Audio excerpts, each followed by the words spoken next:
The courtroom smelled like old wood and fear.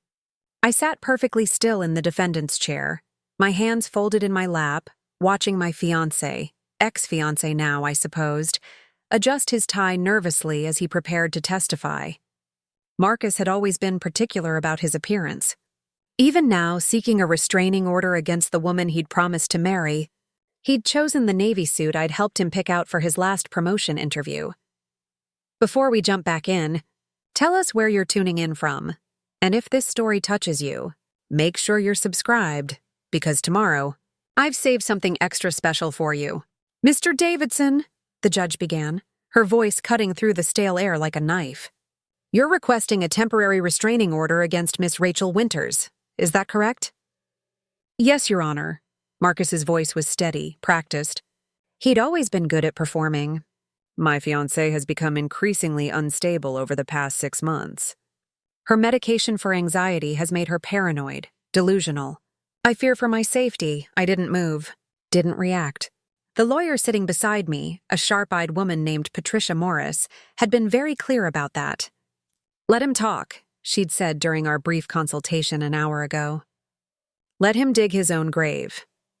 The thing about medication is that people assume it makes you less reliable, less credible, less real. They hear anxiety medication, and suddenly everything you say becomes suspect. Every emotion becomes a symptom. Every concern becomes paranoia. Marcus knew this. He'd weaponized it beautifully. Can you describe specific incidents that led you to seek this order? Judge Harrison asked, peering over her reading glasses. Marcus shifted in his seat, composing his features into an expression of pained concern. I recognized it immediately. The same look he'd given his mother when explaining why we couldn't attend her birthday dinner last month. Sincere regret masking absolute calculation. It started small, he began, his voice trembling just enough to sound authentic. She'd accuse me of moving her things, hiding her keys. She became convinced I was trying to gaslight her. That's the term she used, gaslighting. He laughed sadly, shaking his head. I tried to be understanding. Her doctor had increased her dosage, and I know medications can affect people differently.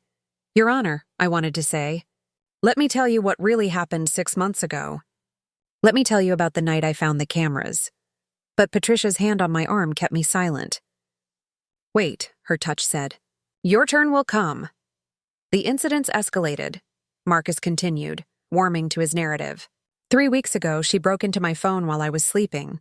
She went through my messages, my emails, my call history. When I woke up, she was standing over me, holding my phone, crying and accusing me of having an affair. That part was true. I had gone through his phone, but what he wasn't mentioning was what I'd found. Were you having an affair, Mr. Davidson? Judge Harrison asked, her tone neutral. No, Your Honor. Absolutely not. He looked directly at me as he said it, and I saw the challenge in his eyes. Prove it. The messages she found were with a co-worker, Jennifer Bailey. We were planning a surprise promotion celebration for another colleague. Rachel took innocent conversations completely out of context. The judge made a note. Continue. Last week was the worst, Marcus said, and now his voice actually broke. Oscar-worthy performance. I came home from work and found her in my home office. She'd destroyed it. Papers everywhere, my filing cabinet pried open, my laptop disassembled. When I asked her what she was doing, she started screaming about surveillance equipment and hidden microphones. She said I was spying on her, recording her, building a case to have her committed. He paused, letting that sink in. The crazy fiancé, paranoid about being watched, destroying property in her delusions. I tried to calm her down, he continued, but she became physical. She pushed me against the wall, Your Honor, hard enough to leave bruises. He unbuttoned his cuff and rolled up his sleeve, revealing a purple-green bruise on his forearm. I managed to get away and stayed at a friend's house. That's when I knew I needed legal protection. The courtroom was silent except for the scratch of the court reporter's fingers on her keyboard. I could feel the shift in the room's energy, the subtle judgment settling over me like a shroud. The unstable woman, the violent girlfriend, the cautionary tale about mental health and relationships. Judge Harrison turned to me, Miss Winters, you'll have an opportunity to respond. But first, do you have legal representation? Yes, Your Honor, Patricia said, standing. Patricia Morris, retained this morning by Miss Winters. This morning. The judge's eyebrow raised slightly. Miss Winters only learned of this hearing 48 hours ago. Your Honor, Mr. Davidson filed the emergency order while she was out of town visiting her mother in Oregon. She received the notice via email yesterday evening and returned immediately. That was Patricia's gentle way of saying Marcus had timed this perfectly. He'd filed the paperwork while I was 3 states away, ensuring I'd have minimal time to prepare a defense. I see, Judge Harrison said. Ms. Morris, does your client wish to contest this order? Absolutely, Your Honor, and we have substantial evidence that Mr. Davidson's claims are not only false, but part of a calculated pattern of manipulation and abuse. Marcus's jaw tightened. Good. Let him worry. Preparing and narrating. This story took us a lot of time, so if you are enjoying it, like this video, it means a lot to us. Now back to the story. Miss Winters, the judge said, looking directly at me. You may present your side. I stood slowly, feeling every eye in the courtroom on me. Patricia had coached me on this moment. Stay calm, speak clearly, don't let emotion overtake facts. Most importantly, don't seem crazy. The irony wasn't lost on me. I had to prove my sanity to a room that had already decided I lacked it. Your Honor, I began, my voice steadier than I'd expected. Everything Marcus said just now is technically true. I did go through his phone. I did search his office. I did push him. But context matters, and he's deliberately left out every piece of context that would explain my actions. I'm listening, Judge Harrison said. I took a breath. This was it. 6 months of gaslighting, manipulation, and carefully orchestrated psychological torture, and I had exactly one chance to make someone believe me. 6 months ago, I was prescribed Lexapro for generalized anxiety disorder, I said. Standard dosage, common medication. My psychiatrist, Dr. Eleanor Chen, has submitted a letter for this hearing, confirming that the medication is working as intended and has not caused any adverse psychological effects. Patricia handed a document to the bailiff, who passed it to the judge. What the medication did do, I continued, was give me clarity. For the first time in 2 years, the fog lifted, and I started noticing things I'd been too anxious to see before. Such as, Judge Harrison prompted, such as the fact that Marcus had installed cameras throughout the apartment we shared. Not security cameras, Your Honor, hidden cameras. In the bedroom, the bathroom, my home office. Small ones disguised as phone chargers and smoke detectors and picture frames. Marcus's face remained impassive, but I saw his attorney lean in and whisper something urgently. I found the first one 3 weeks after starting my medication, I said. It was hidden in a decorative plant in our bedroom, pointed directly at the bed. At first I thought I was seeing things. The anxiety, you know, the paranoia. That's what Marcus said when I showed it to him. What did he say exactly? The judge asked. He said I was being irrational. That it was just a plant decoration, that the medication was making me see things that weren't there. He was so convincing that I actually started to doubt myself. I made an emergency appointment with Dr. Chen, terrified that I was having some kind of psychotic break. I pulled out my phone, scrolling to a specific email. Dr. Chen increased my sessions to twice weekly, but assured me the medication wasn't causing paranoid delusions. She suggested I might be noticing things I'd previously overlooked due to my anxiety. She was right. Over the next month, I found 5 more cameras. Each time I found one, Marcus had an explanation. The one in the bathroom was a carbon monoxide detector he'd installed for our safety. The one in my office was an old webcam he'd forgotten about. The one in the living room was actually a baby monitor left by the previous tenant. Did you document these findings? Judge Harrison asked. Yes, Your Honor. Patricia handed over another folder. Miss Winters photographed each camera before confronting Mr. Davidson. She also documented his explanations via text message and voice. Recordings. I watched Marcus's face as the judge flipped through the photographs. His mask was slipping just slightly. A muscle twitched in his jaw. Your Honor, Marcus's attorney, a slick-looking man named Richard Brooks, stood up.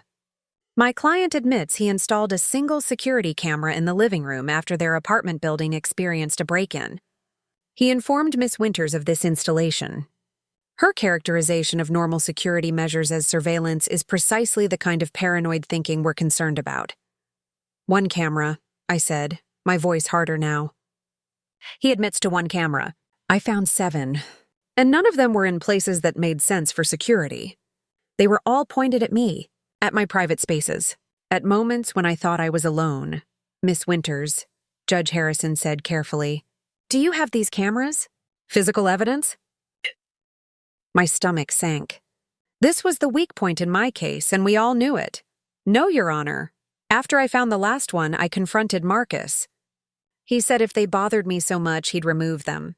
The next day, while I was at work, they were all gone. Every single one."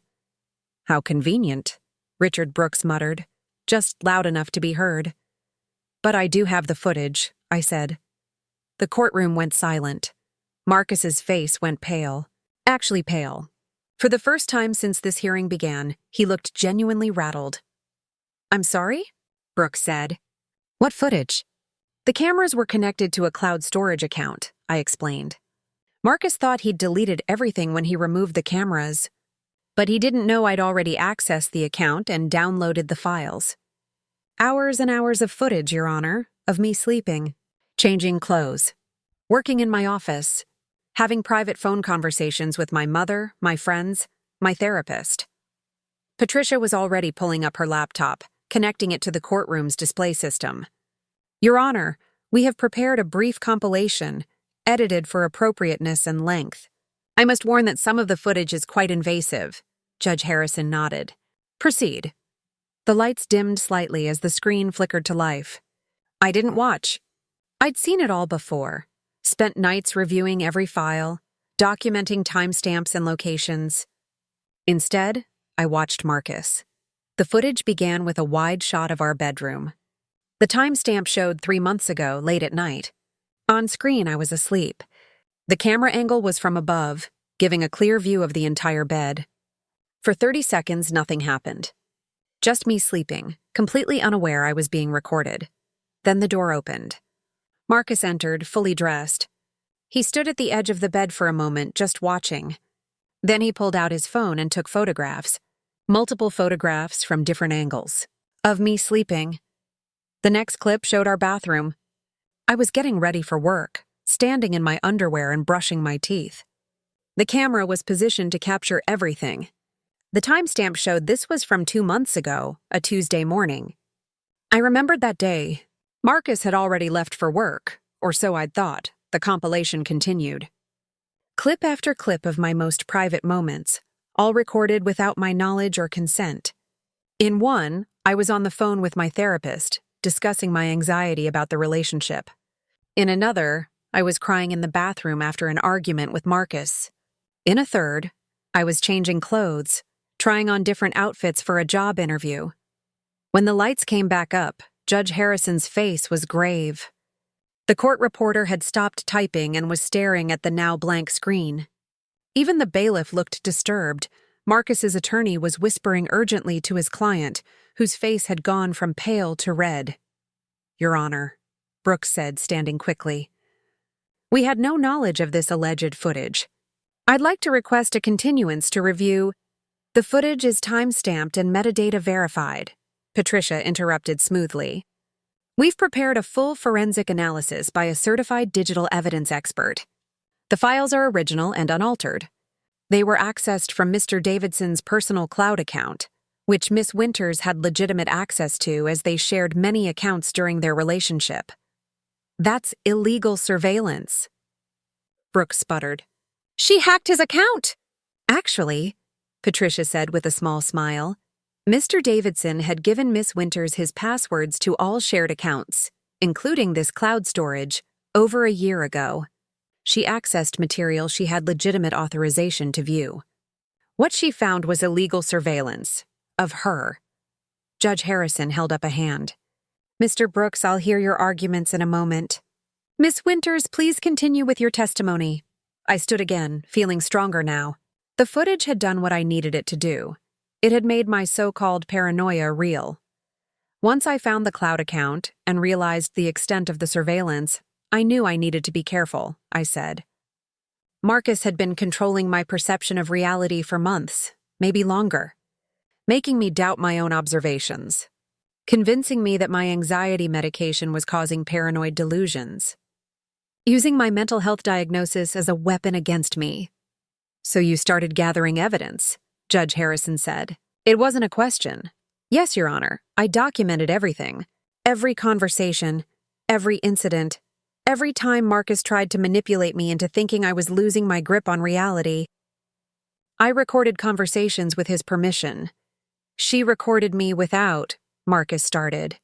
"In Illinois, Your Honor," Patricia interjected, "only one party needs to consent to recording a conversation. Miss Winters, as a participant in these conversations, had every legal right to record them." Judge Harrison nodded. "Continue, Miss Winters." "The phone incident Marcus mentioned when I went through his messages, I did that because I'd found emails in our shared account. Emails between Marcus and someone named Jennifer Bailey. But they weren't about planning an office party, Your Honor. They were explicit. Detailed discussions of their affair, which had apparently been going on for 8 months. Your Honor." Brooks stood again. "This is character assassination. Mr. Davidson's personal relationships are not—" "They are, when he's using false claims of fidelity to paint my client as delusional," Patricia shot back. "Mr. Davidson testified under oath that he was not having an affair. Miss Winters has evidence that he was. Where is this evidence?" Judge Harrison asked. Patricia handed over another folder. "Screenshots of the emails, Your Honor, with full headers showing they originated from Mr. Davidson's work email address. We also have text messages between Mr. Davidson and Ms. Bailey, retrieved from the cloud backup of his phone. Again, an account Miss Winters had legitimate access to." As the judge reviewed the documents, I watched Marcus. He was gripping the arms of his chair so tightly his knuckles had gone white. His carefully constructed narrative was crumbling, and he knew it. "Your Honor," I said quietly, "I never wanted this to become public. When I first found the cameras, I just wanted them gone. I wanted to leave the relationship quietly. But Marcus wouldn't let me go." "Explain," Judge Harrison said, looking up from the emails. 2 weeks ago, I told Marcus I was moving out. I'd found an apartment, signed a lease, arranged for movers. I tried to do it calmly, rationally. I told him our relationship wasn't healthy and I needed space. His response was to lock me in the apartment. "He locked you in." The judge's tone sharpened. "Yes, Your Honor. He removed the interior door handles while I was at work, making it impossible to open any door from the inside without a key. When I came home, he was waiting. He said we needed to talk, that I wasn't thinking clearly, that my medication was affecting my judgment. He kept me there for 6 hours. "Why didn't you call the police?" Judge Harrison asked. It was the question I'd been dreading, because the answer made me sound exactly like what Marcus wanted me to seem: irrational, paranoid, unreliable. "Because he took my phone," I said. "He said he was keeping it safe, that I might do something impulsive if I had access to it. He talked for hours about how much he loved me, how we could work through this, how he'd help me manage my medication side effects. He was so calm, so reasonable. He made me feel like I was the crazy one for wanting to leave." "How did you get out?" the judge asked. I pretended to agree with him. I told him he was right, that I'd been overreacting, that the medication must be affecting my judgment. He gave me back my phone and reinstalled the door handles. The next day, while he was at work, I packed a bag and left. I went to my mother's house in Oregon. That's where I was when he filed this restraining order. "And the incident in his office?" Judge Harrison asked. "When you allegedly destroyed his workspace and assaulted him?" This was it. The moment where everything would either come together or fall apart. I did go to his office, Your Honor. But it wasn't our shared apartment. It was his private office at his workplace. I had texted him asking to meet to discuss dividing our belongings. He agreed and said to meet him there after hours. When I arrived, he wasn't there, but the door was unlocked. I waited in his office. While I was waiting, I noticed a filing cabinet drawer was open. Inside were folders with my name on them. Patricia pulled out yet another set of documents. My attorney had been busy in the few hours we'd had to prepare. The folders contained detailed notes about my daily activities, I continued. Where I went, who I talked to, what I wore. Credit card statements highlighting my purchases. Screenshots of my social media posts and private messages, which meant he had access to my accounts without my knowledge. And most disturbing, correspondence with a private investigator he'd hired to follow me. Judge Harrison's expression had moved from neutral to openly troubled. Miss Winters, what did you do when you found these files? I started photographing everything, I said. I was using my phone to document each page when Marcus arrived. He wasn't supposed to be there. He'd deliberately set up a time when he knew I'd be alone. When he saw what I'd found, he became angry. Really angry. He tried to grab my phone and I pushed him away. That's when I bruised his arm. I was trying to protect my evidence. Your Honor, Patricia interjected. We have the photographs Miss Winters took that evening, time-stamped and location verified. We also have security footage from the office building showing Mr. Davidson entering the building 20 minutes after Miss Winters, despite having told her he wouldn't be there until an hour later. This is ridiculous, Marcus finally spoke up, his voice strained. She's twisting everything. The cameras were for security.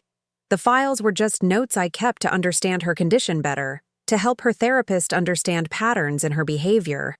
The private investigator was hired because I was worried about her safety when she started disappearing for hours without explanation. Disappearing? I said, unable to keep the edge from my voice. I was going to therapy appointments and job interviews. Normal activities that I shouldn't have needed to explain to someone who was supposedly my partner.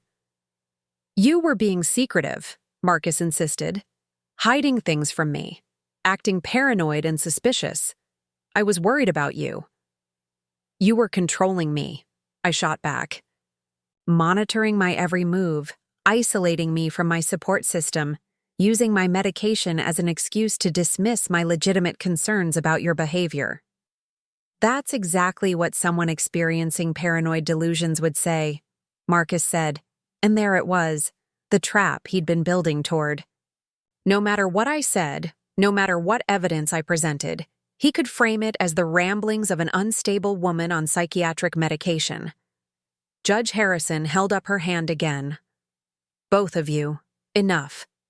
Mr. Davidson, did you or did you not install cameras throughout the apartment without Miss Winters' knowledge?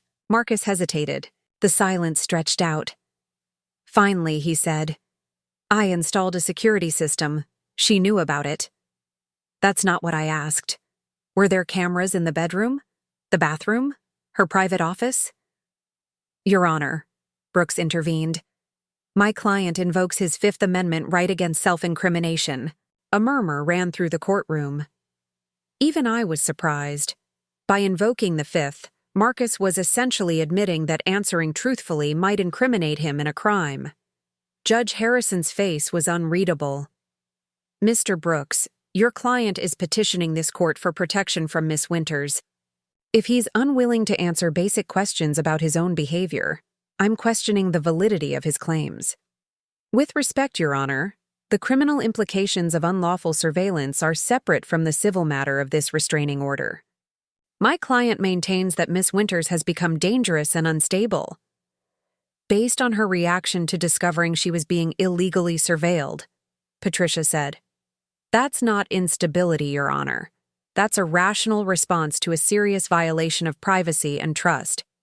Judge Harrison sat back in her chair, studying both sides. Miss Winters, you mentioned that Mr. Davidson has been trying to prevent you from leaving the relationship. Can you elaborate? Yes, Your Honor. After I left for Oregon, Marcus started a campaign to discredit me. He contacted my employer and told them I was having a mental health crisis and might be a danger to myself or others. He called my mother multiple times a day, telling her I needed to be hospitalized. He posted on social media that I was missing and unstable, encouraging people to contact him if they saw me. He made me sound like a fugitive from a psychiatric ward. Do you have documentation of these contacts? The judge asked. We have recordings of the voicemails left for Miss Winter's mother, Patricia said. We have screenshots of the social media posts, and we have an affidavit from Miss Winters's employer regarding Mr. Davidson's phone calls. Judge Harrison reviewed each piece of evidence in silence. The courtroom was so quiet I could hear my own heartbeat. Finally, the judge spoke. This court takes restraining order petitions very seriously. They exist to protect people from genuine threats and abuse. However, they can also be weaponized as a form of continued control and harassment. Marcus sat up straighter. Good. Let him be nervous. Based on the evidence presented today, Judge Harrison continued, I'm finding that Mr. Davidson's petition fails to meet the standard for a restraining order. The alleged unstable and dangerous behavior appears to be Miss Winter's reasonable response to discovering extensive surveillance and manipulation. Furthermore, Mr. Davidson's unwillingness to answer questions about his own conduct raises serious concerns about the veracity of his claims. Your Honor, Brooks began. I'm not finished, the judge said firmly. Mr. Davidson, I'm denying your petition for a restraining order. Additionally, I'm ordering you to have no contact with Miss Winters except through attorneys regarding the division of any shared property. You are not to contact her employer, her family, or her friends. You are not to post about her on social media or make any public statements about her mental health or character. The relief that washed over me was so intense I felt dizzy. Miss Winters, Judge Harrison turned to me. I'm also granting you a temporary restraining order against Mr. Davidson, pending a full hearing in 30 days. He is to stay at least 500 feet away from you, your residence, and your workplace. If he violates this order, he will be arrested. Your Honor, this is outrageous, Brooks protested. My client came here seeking protection, and now your client came here attempting to use the legal system to further harass and control a woman who was trying to escape a dangerous situation, Judge Harrison said coldly. The evidence of surveillance alone is deeply troubling. I'm also ordering Mr. Davidson to submit all devices and accounts that may contain recordings or images of Miss Winters to the court for forensic review. Failure to comply will result in contempt charges. Marcus was staring at the table, his jaw clenched so tightly I thought his teeth might crack. Finally, the judge said, I'm referring this matter to the district attorney's office for review of potential criminal charges related to unlawful surveillance and false imprisonment. Mr. Davidson, you may wish to consult with criminal defense counsel. The gavel came down. Court is adjourned. As people began to gather their things, I sat frozen in my chair. It was over. I'd won. No, not won. Winning implied this had been a game. I'd survived. I'd escaped. And most importantly, I'd been believed. Patricia squeezed my shoulder. You did well, she said quietly. Very well.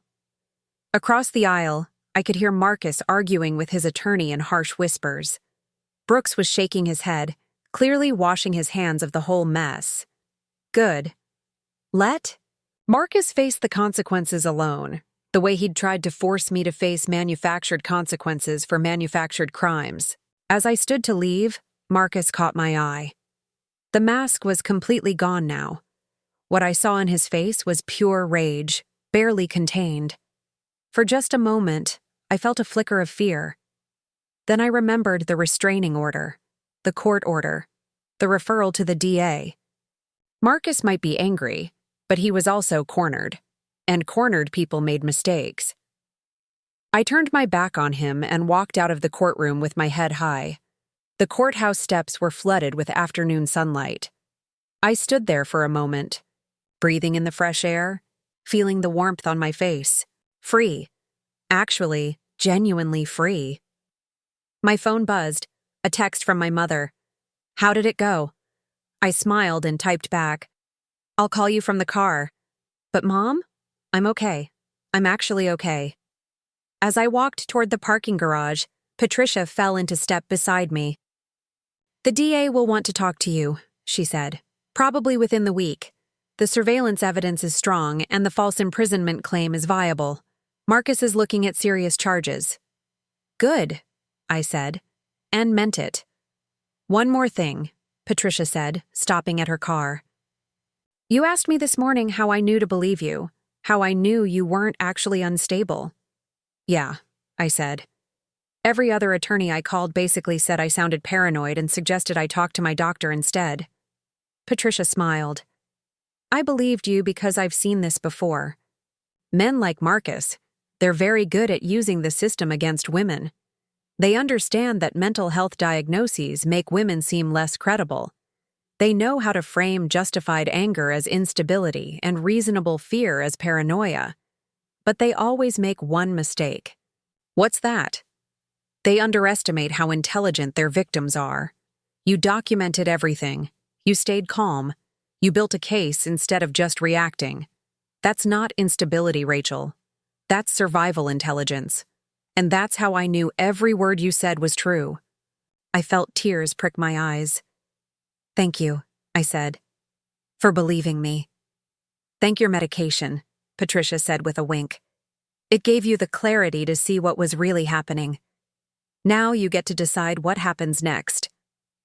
As I drove home, to my new apartment, my safe space, my life that was finally my own again, I thought about what came next. Marcus would face charges. I would testify. There would be more court dates, more lawyers, more stress. But this time, I wouldn't be defending my sanity. I'd be reclaiming my story.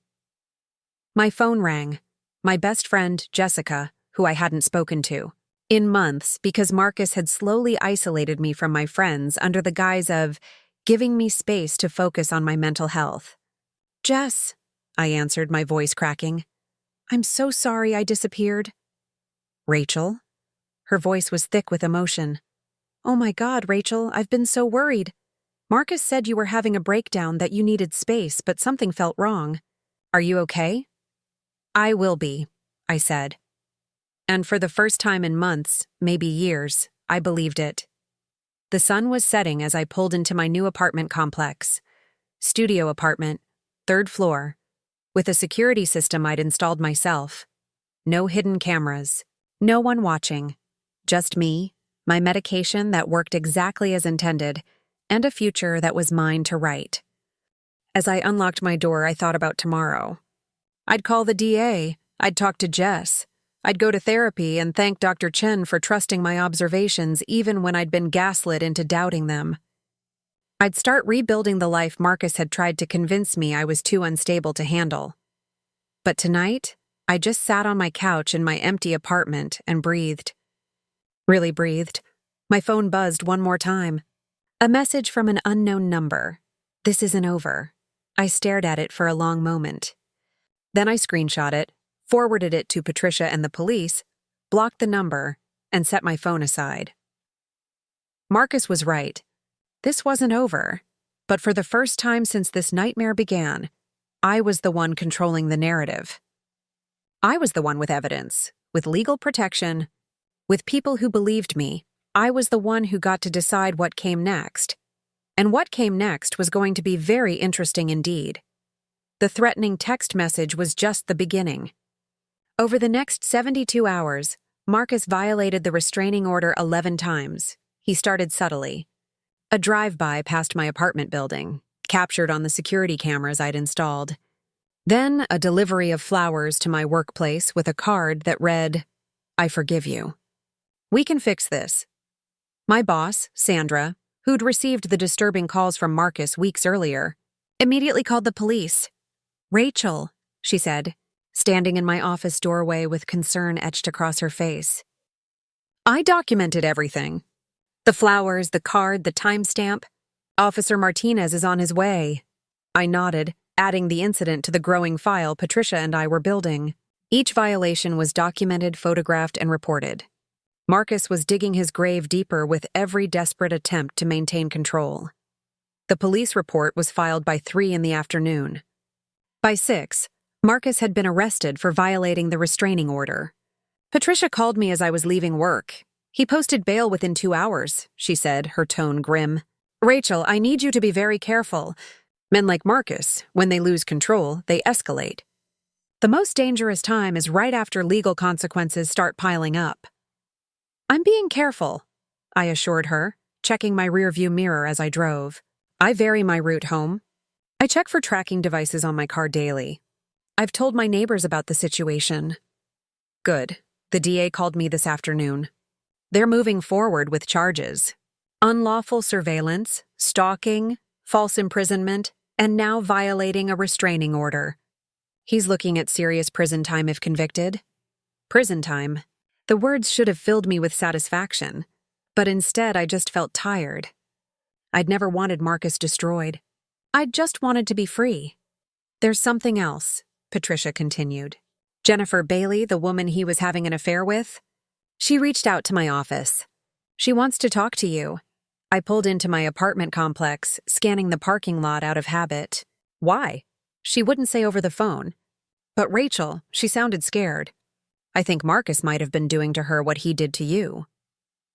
That night, I met Jennifer at a coffee shop 3 towns over, far from anywhere Marcus might think to look.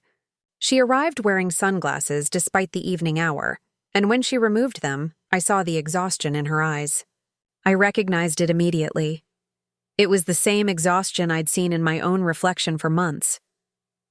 Thank you for meeting me, she said, her hands wrapped around her coffee cup like she needed the warmth.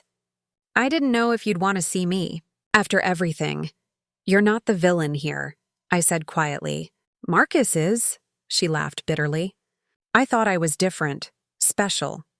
He told me you were mentally ill, that your medication made you unstable and paranoid. He said you were getting worse, that he was trying to help you, but you kept pushing him away. Let me guess, I said. He showed you evidence. Text messages where I seemed irrational. Photos of me looking upset or disheveled. Maybe recordings of me crying or having panic attacks. Jennifer's face went pale. How did you know? Because he did the same thing to me about other people. It's called triangulation. He was showing you carefully curated evidence to make me seem crazy, and I'm betting he was doing the same to other people about you. He took videos of me, Jennifer whispered, in his office. In his car? I found them on his laptop 3 days ago. Hours of footage I didn't know existed. Some of it was intimate. Private moments I never consented to being recorded. My stomach turned. Jennifer, you need to go to the police. That's not just unethical, it's criminal. I'm scared, she admitted. He called me after he was arrested. Said if I talked to anyone, he'd release the videos. Said he'd make sure everyone at work saw them. That he'd send them to my family. He said no one would believe me because I'd been having an affair with him willingly. That's revenge porn distribution, which is illegal. And it's extortion. Jennifer, every threat he makes just adds to the charges against him. I pulled out my phone and texted Patricia. My attorney can help you. She's already building a case against Marcus. Your testimony could be crucial. There's more, Jennifer said, her voice shaking. The surveillance wasn't just about you and me. I found folders on his computer labeled with other women's names. At least 6 others, maybe more. Some I recognized from the office. Others I'd never heard of. He's been doing this for years, Rachel. We're not the first. The coffee shop suddenly felt too small, too airless. Marcus wasn't just a controlling boyfriend. He was a serial predator with a system, a method, a pattern that had apparently been operating unchecked for years. We need to find them, I said. The other women. If they'll come forward, some of them can't, Jennifer interrupted. One of the folders was labeled with a name I recognized. Emily Peterson. She worked at Marcus's previous company. I looked her up. She died 2 years ago. Suicide. The weight of that information settled over us like a shroud. Emily Peterson. Had Marcus's surveillance, his manipulation, his psychological torture driven her to that final desperate act? Did you make copies? I asked. Of the folders, the videos, everything on his laptop? Jennifer reached into her bag and pulled out a flash drive. Everything. I didn't know what else to do with it. I took the drive carefully, as if it were evidence at a crime scene. Which I supposed it was. We're taking this straight to Patricia. Tonight, and then you're filing a police report. He'll retaliate, Jennifer said. He always does. Let him. Every retaliation is another charge, another piece of evidence, another nail in his coffin. Jennifer, the only way out is through. Trust me, I learned that the hard way. By midnight, we were in Patricia's office. She'd come in specifically for this, her usual professional composure shaken as we went through the contents of the flash drive. This is beyond what I imagined, she said, scrolling through folder after folder. He documented everything, not just videos. There are journals detailing his interactions with each woman. Notes about their vulnerabilities, their fears, their medication, their mental health histories. It's like he was studying how to break them down. He's a collector, I said, the realization making me nauseous. He collects vulnerable women and documents their destruction. We were trophies. Patricia immediately called the DA. Within an hour, we were at the police station, turning over evidence that transformed Marcus's case from individual crimes to a potential serial predator investigation. Detective Sarah Williams took our statements, her expression growing darker with each revelation. We'll need to identify and contact the other women in these files. Some may not even know they were being surveilled. This is going to be a complex investigation. What about Emily Peterson? I asked. The woman who died. We'll reopen her case, Detective Williams said grimly. If there's evidence that Marcus's actions contributed to her death, we may be looking at additional charges. Manslaughter? Possibly worse depending on what we find. As Jennifer gave her statement, I stepped outside the police station into the cool night air. My phone buzzed. Another unknown number. You're making a mistake. Drop the charges and I'll destroy the evidence I have on you. I screenshot the message and walked back inside, handing my phone to Detective Williams. She read the message and smiled without humor. He's not very smart, is he? Threatening a witness in an active criminal investigation. She made a note. We'll add witness intimidation to the charges.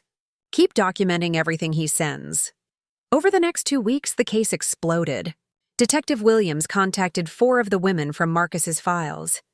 3 agreed to come forward with their own stories of surveillance, manipulation, and psychological abuse.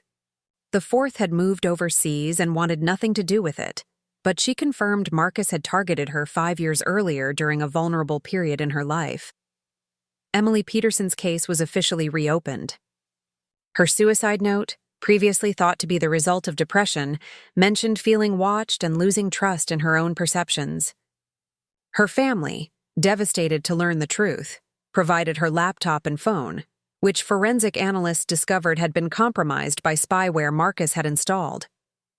The media caught wind of the story. Tech executive faces serial surveillance charges, read one headline. Women come forward against alleged predator, read another. Marcus's face was plastered across local news sites, his carefully constructed professional image disintegrating under the weight of evidence.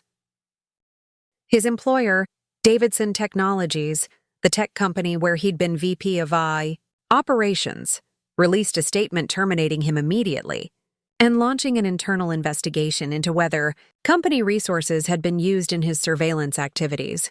They found that Marcus had been using company software and equipment to spy on employees, including several female coworkers. The company faced potential lawsuits and their stock price dropped 15%. Marcus's attorney, Richard Brooks, withdrew from the case. Too much evidence, too much public scrutiny, too much liability. Marcus had to hire a criminal defense attorney who specialized in sex crimes and digital stalking cases. Through it all, I continued with my life.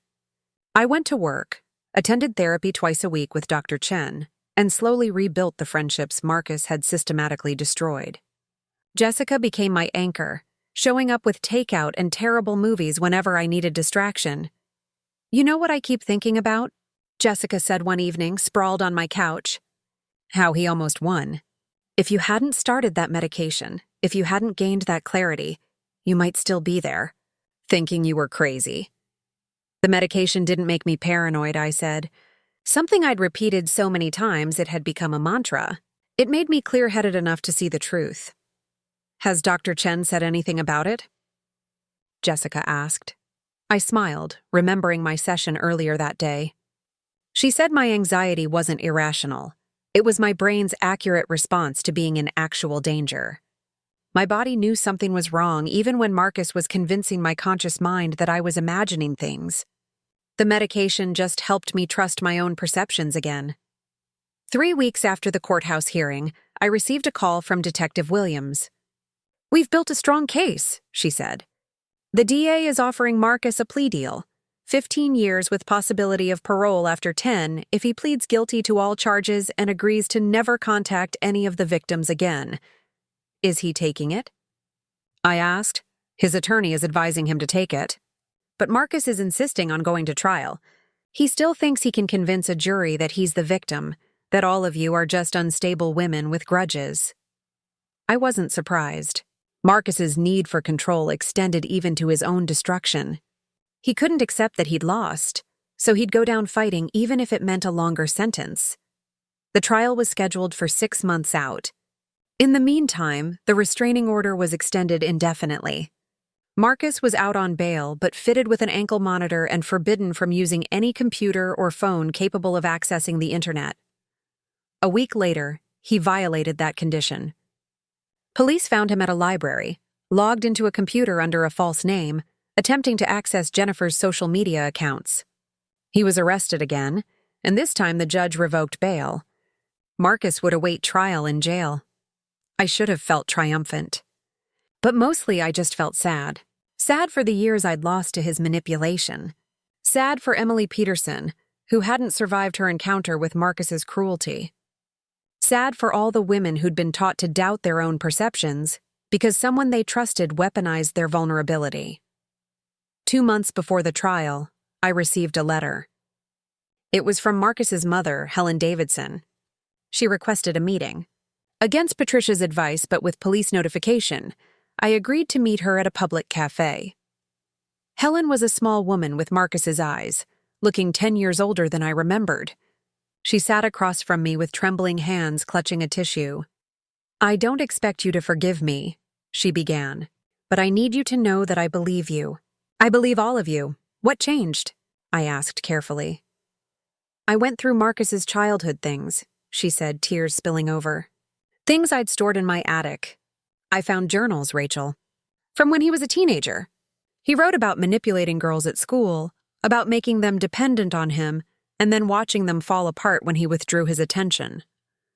He wrote about it like it was a game, like he was studying human behavior for his own amusement." She pulled out a worn notebook and slid it across the table. I opened it carefully. Page after page of teenage Marcus's handwriting, detailing cold, calculating observations about his classmates' insecurities and exactly how to exploit them. "I thought he'd outgrown it," Helen whispered. "He was so successful, so charming as an adult. I told myself it was just adolescent cruelty, that he'd matured. But he didn't outgrow it. He just got better at hiding it." "Why are you showing me this?" I asked. "Because the prosecutor should have it. Because it establishes a pattern that goes back decades. And because—" She took a shaky breath. "Because I enabled him. Every time someone complained about Marcus growing up, I defended him. When his high school girlfriend told me he was controlling, I told her she was being dramatic. When his college roommate said Marcus was studying psychological manipulation techniques, I laughed it off. I taught him that he could get away with anything because I would always protect him. Ms. Davidson, Helen, please. Helen, you're not responsible for Marcus's choices. He made those himself, but I made it easier," she insisted. "And I'm done protecting him. I'm testifying at the trial. I'm bringing these journals. I'm telling the truth about who my son really is." She stood up, leaving the notebook on the table. "I hope someday you can find peace, Rachel. You and all the others. You deserved so much better." I watched her walk away, this woman who'd lost her son not to death but to the revelation of his true nature. The notebook sat between us like a confession. The trial began on a cold October morning. The courthouse steps were crowded with media, supporters, and curious onlookers. 7 women were prepared to testify against Marcus: Jennifer, me, and 5 others who'd found the courage to come forward. Emily Peterson's family was there too. Sitting in the front row, her mother clutching a photograph of her daughter. They'd filed a wrongful death civil suit alongside the criminal trial. Marcus looked smaller in his orange jumpsuit, flanked by his new attorney. His usual polish was gone. No expensive suit, no carefully styled hair, no mask of concerned respectability. Just a man facing the consequences of years of calculated cruelty. The prosecution's case was methodical and devastating. They presented the surveillance footage, the threatening messages, the journals from Marcus's childhood and adulthood, the testimony of digital forensics experts who traced his spyware installations. They showed the pattern: identify a vulnerable woman, gain her trust, install surveillance, manipulate her perception of reality, isolate her from support systems, and document her psychological deterioration like a scientist observing an experiment. When it was my turn to testify, I walked to the stand with my head high. Marcus's attorney tried to paint me as an unreliable witness due to my anxiety medication. I was ready for it. "Miss Winters," he asked, his tone dripping with false sympathy, "isn't it true that you were prescribed psychiatric medication for paranoid thoughts?" "No," I said clearly. "I was prescribed Lexapro for generalized anxiety disorder, not paranoia. And the medication worked exactly as intended. It reduced my anxiety enough that I could clearly observe and document what was actually happening around me. But you admit you were having irrational thoughts before the medication?" "I was having anxious thoughts. There's a difference. And as it turned out, my concerns weren't irrational at all. I was being surveilled, manipulated, and gaslit. My anxiety was my brain's accurate response to being in danger. Isn't it possible that the medication caused side effects? Paranoid delusions? My psychiatrist, Dr. Eleanor Chen, has testified that I experienced no adverse side effects. The only side effect of my medication was clarity. It helped me see the truth instead of the reality Marcus was trying to construct for me." His questions continued for an hour, but I'd prepared for months. Every attempt to paint me as unstable was countered with evidence, medical testimony, and my own calm, consistent responses. Jennifer testified next, then the others. Each story was unique but followed the same chilling pattern. Marcus would identify something that made us vulnerable: a mental health diagnosis, a difficult family situation, career insecurity, and systematically exploit it while documenting our deterioration. The defense's case was weak. Marcus took the stand, insisting he'd been trying to help all of us, that the surveillance was for our own safety, that we'd misunderstood his intentions. But under cross-examination, he couldn't explain why he needed hours of footage of women sleeping, showering, changing clothes. He couldn't explain the journals detailing manipulation tactics. He couldn't explain the messages threatening to release intimate videos. His mother's testimony was the final blow. Helen Davidson sat in the witness stand and calmly described finding her son's childhood journals, his early patterns of manipulation, and her own failure to intervene. She looked at Marcus as she testified, her face filled with sorrow. "I love my son," she said, her voice breaking, "but I can't protect him from the truth anymore. He hurt these women deliberately, systematically. And if I'd spoken up years ago, maybe Emily Peterson would still be alive." Marcus's face went red, then white. For the first time since the trial began, his composure cracked. "Mom, you don't understand." "I understand perfectly," Helen said quietly, "and I'm so sorry I didn't see it sooner." The jury deliberated for 6 hours. When they returned, the verdict was unanimous on all counts: guilty. Marcus was sentenced to 25 years without possibility of parole for the first 15. The judge's words rang through the courtroom. "Mr. Davidson, you systematically targeted vulnerable women and weaponized their trust against them. You turned their homes into surveillance states and their relationships into psychological torture chambers. You drove one woman to suicide and traumatized countless others. This court finds your actions to be among the most calculated and cruel it has encountered." As they led Marcus away in handcuffs, he looked at me one final time. I met his gaze steadily, feeling nothing but relief. The man who'd tried to convince me I was crazy, who'd twisted my medication into a weapon against me, who'd nearly destroyed my sense of self. He was gone. Not just from my life, but from society, for a very long time. Outside the courthouse, the 7 of us stood together for a photograph. 7 women who'd survived, who'd found our voices, who'd refused to let Marcus's narrative define us. What happens now? One of the women, a marketing executive named Sarah, asked. We heal, I said simply. We take our lives back. We trust ourselves again. Jennifer squeezed my hand. And we make sure other women know the warning signs. We tell our stories so this doesn't happen to someone else. Over the following months, we did exactly that. Jennifer and I started a nonprofit organization focused on recognizing and escaping psychologically abusive relationships. We partnered with domestic violence organizations to create resources specifically about coercive control, surveillance abuse, and the weaponization of mental health diagnoses.